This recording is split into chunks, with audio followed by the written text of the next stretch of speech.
2 ஏழை பசங்க அழுதுகிட்டே ரொம்ப வேகமா சண்டை போட்டுட்டு இருக்காங்க. அப்பா அம்மா இல்லாத 2 ஏழை பசங்க பாட்டில் பொறுக்கி ரொம்ப கஷ்டத்துல அவங்க வாழ்க்கையை நடத்திட்டு இருந்தாங்க. அவங்க அண்ணன் தம்பியா இருந்தாலும் ஆனா அவங்களுக்குள்ள ஒத்தே போகாது. ஒரு நாள் என்னாச்சு, அவங்க கண்ணுல ஒரு விஷயம் பார்க்கறாங்க.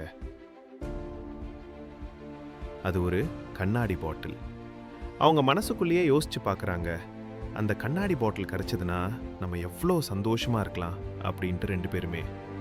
அதுக்காக 2 பேருமே ஒருத்தர் ஒருத்தர் பார்த்துக்கிட்டு அதை நான் தான் எடுத்துக்கணும், அவனுக்கு கிடைக்கக்கூடாதுன்னு யோசிக்கிறாங்க.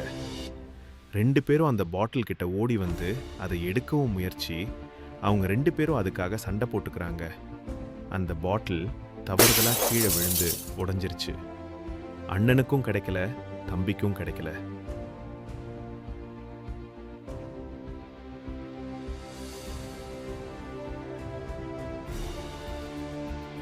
அவங்க 2 பேரும் கண்ணீரோட இருந்துட்டு திரும்பி சண்டை போட ஆரம்பிக்கிறாங்க.